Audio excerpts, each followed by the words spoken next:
They say the road never forgets. That's what the old gas station clerk muttered when Dean stopped in for a fill-up just outside Holbrook, Arizona. He laughed it off at the time. Dean had driven across America twice already, once after college, once after his divorce. Now, with nothing but a dying 2006 Mustang and a box of his late grandfather's belongings in the trunk, he figured a third time might clear the fog in his brain. He was wrong. It started with the signs. They weren't government issue, just wooden arrows nailed to crooked posts, pointing toward exits that no longer existed.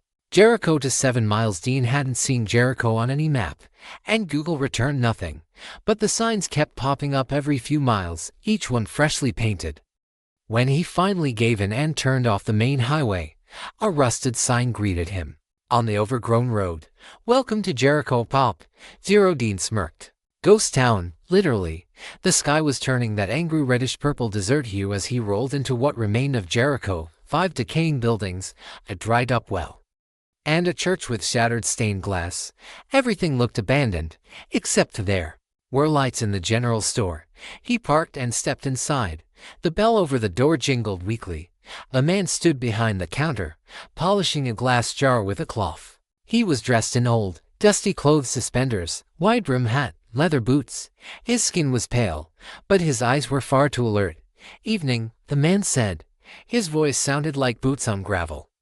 "You came for the road, didn't you?" Dean blinked. "What road?" "The one that remembers," he said, smiling. "Route 66 doesn't end in California. It ends in memory.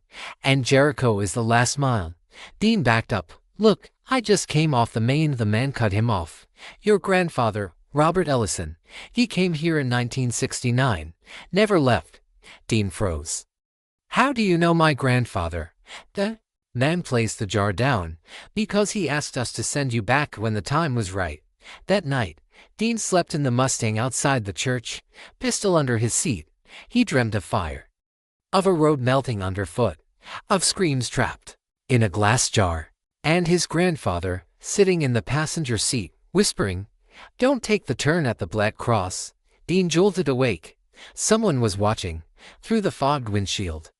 A woman stood on the road, barefoot, wearing a white dress smeared with ash.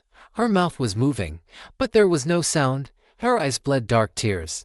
Then she vanished. By morning, the Mustang wouldn't start. Dean cursed, popped the hood.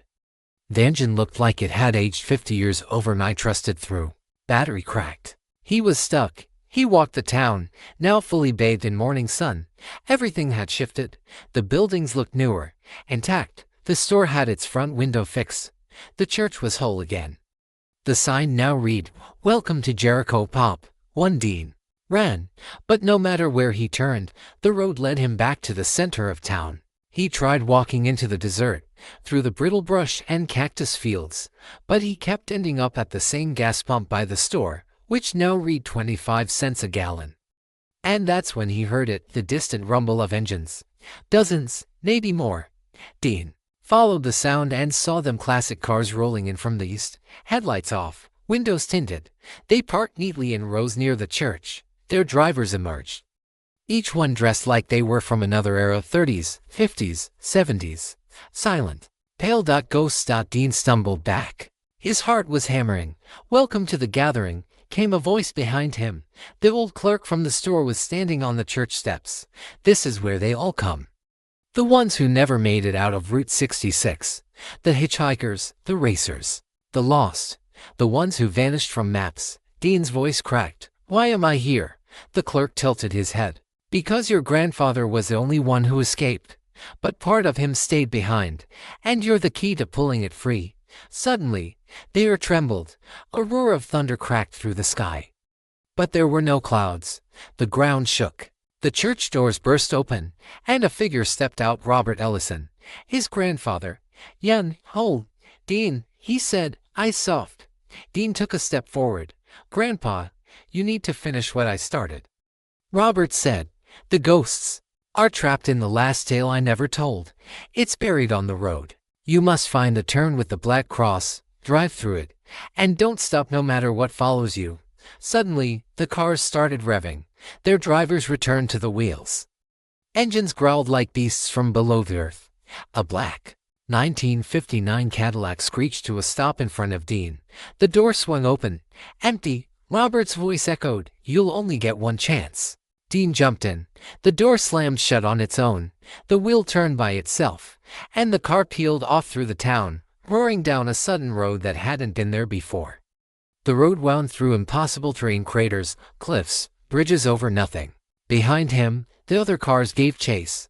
Their headlights burned red. Their horns howled. Dean drove faster than he ever had. The air grew cold. Whispers filled the cabin. And then up ahead, a black wooden cross beside a fork in the road. Dean turned. The world around him collapsed into darkness. The road became ash. Ghosts flew past him, screaming, "Released." The sky fractured like glass. The engine stalled. And then silence. Dean awoke in his car, parked at a rest stop off Route 66, east of Barstow. Morning sun, birds chirping. The Mustang's engine was clean, fixed. In the passenger seat was a letter, yellowed with age. "You did it, kid. The road forgets now. Drive safe, Grandpa." He looked back down the road. Jericho was gone. They say the road never forgets, but sometimes forgives.